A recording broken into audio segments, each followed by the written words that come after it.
Fridge में सालन ना रखने की वजह से लड़ाई शुरू होती है और ये लड़ाई इस हद तक बढ़ जाती है कि एक औरत का कत्ल हो जाता है।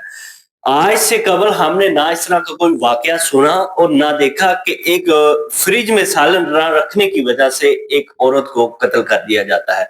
इस वाकये की तमाम तर डिटेल आज के इस व्लॉग में मैं आपके साथ शेयर करूंगा। अस्सलाम वालेकुम, मैं हूं रिजवान अली आपकी खिदमत में हाजिर और आप देख रहे हैं मेरा डिजिटल। इंतहाई अफसोसनाक वाकया शेखुपुरा का इलाका सफदराबाद में पेश आता है कि एक घर का सरबराह जिसका नाम अनवर है और उसकी बीवी का नाम आसिया बीबी और इनके 3 बच्चे हैं, वो एक किराए के मकान पर रहते हैं। अब मालिक मकान उसी घर के ऊपर वाले पोर्शन में रहता है। अब मालिक मकान के घर फ्रिज नहीं है और बाज़ औक़ात अगर कोई चीज़ रखनी होती थी, वो नीचे जो किराएदार थे, उनके पास रखवा देते थे।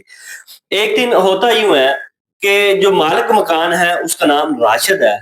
अब मामला कुछ इस तरह से पेश आता है कि 23 नवंबर वाले दिन जो कि राशिद के बच्चे घर नहीं थे, वो अपनी वालिदा के घर गए हुए थे।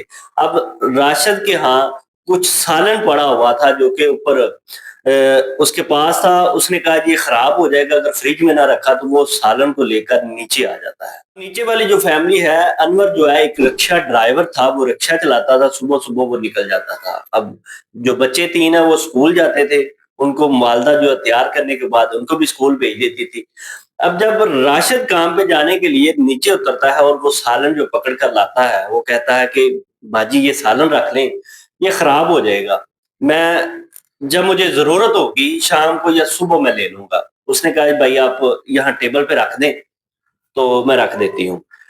आसिया जो काम करने के बाद जब फ्री होती है और देखती क्या है, वो जो सालन का बर्तन पड़ा हुआ है जिसके अंदर वो सालन था, वो पकड़कर फ्रिज की तरफ बढ़ती है, तो फ्रिज में जगह नहीं होती रखने के लिए। तो वो कहती है चलो थोड़ी देर तक मैं रख होता कुछ यूँ है कि सालन वहाँ का वहाँ पड़ा रह जाता है, सारा दिन गुज़र जाता है, उसको पता नहीं चलता। वो कामों में मसरूफ़ होती है, थक जाती है, उसके बाद सो जाती है और बाद शाम को रखने की कोशिश करती है, कहती है कि यहाँ पे ना जगह खाली नहीं है, तो मेरा शौहर आएगा, अनवर आएगा तो उसको खाना बना के देना है, बाकी चीज़ें निकाल के तो वहाँ पे मैं रख दूँगी। अब होता कुछ यूँ है, जब शाम को रात को अनवर घर वापस आता है, तो वो कहता है मैं तो खाना खा के आया हूँ, तो आप सोई हो तो सो जाओ, कोई मसला नहीं है। अब वो सालन वहाँ का वहाँ पड़ा है, वो उसने रख के आगे-पीछे किया है लेकिन फ्रिज में नहीं रखा, याद भूल गया उसको।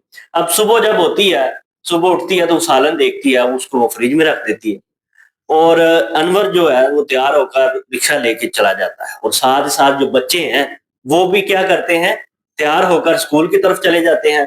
बाद अब जब राशिद नीचे आता है सालन लेने के लिए, तो आसिया सालन दे देती है, ऊपर चला जाता है।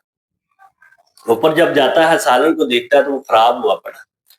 उसके बाद वो बड़े गुस्से से नीचे आता है और जो किराएदार है आसिया बीबी, उसको वो आकर बातें सुनाना शुरू कर देता है कि आपको मैंने एक काम कहा था वो भी आपसे नहीं हुआ। आप वो 2-4 उससे बातें सुनाता है और जाकर गुस्से से वो फ्रिज को ठुड्डा मारता है।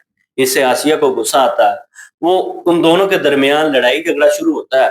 तो राशिद इतना बदबख्त आदमी है कि उसने ये भी नहीं सोचा कि वो 3 बच्चों की माँ है, एक गैर औरत है, मैं क्या कर रहा हूँ? वो ईंट उठाता है और उसके सर पे मार जब ईंट उसको लगती है तो वो नीचे गिर जाती है। जब नीचे गिरती है तो उससे सर से खून निकलना शुरू हो जाता है।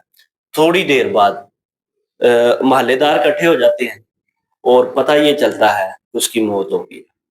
अब जब मोहल्लेदार इकट्ठे होते हैं, उसी मोहल्ले में, उसी गली में एक उनकी नंद रहती थी आसिया बीबी की। जब एक मोहल्लेदार उसके पास जाता है और उसको कहता है कि आपकी भाभी को मालिक मकान ने लड़ाई की है और उसको कोई ना कोई चीज़ मारी है, वो नीचे गिर गई है।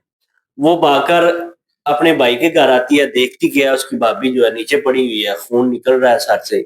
15 पे कॉल की जाती है, 11 22 वालों को बुलाया। एसपी वाले वहाँ पे पहुँचते हैं, देखते हैं और वो तस्दीक ये करते हैं कि ये औरत फौत हो गई। जो 15 पे कॉल की होती है, पुलिस मौके पे पहुँचती है और कार्रवाई शुरू करती है और जो नामज़द मुल्ज़िम है राशिद, उसको पकड़ने की कोशिश करती है। कदम बर्दाश्त ना होने की वजह से ये वाक़या सारा पेश आया है। अगर थोड़ी-सी बात कोई बर्दाश्त कर लेता, तो ये इतनी नौबत ना आती कि किसी की जान चली जाती और बच्चे वो यतीम हो जाते, जो कि अब सारी उम्र ये सोचते रहेंगे हमारी माँ को फलाँ आदमी ने इस तरह मारा था। اب یہ ان بچوں کے ذہن سے ساری عمر بات نہیں نکلے. بچے اور بچوں کا باپ صرف اور صرف یہی مطالبہ کر رہے ہیں کہ ہمیں انصاف دیا جائے. میری بیوی کو انہوں نے ناحق مارا ہے. اب یہ کوئی بات تو نہیں تھی جس کی وجہ سے اس نے قتل کر دیا. اس طرح کے بلاگ دیکھنے کے لیے میرے چینل کو سبسکرائب کریں. اللہ حافظ.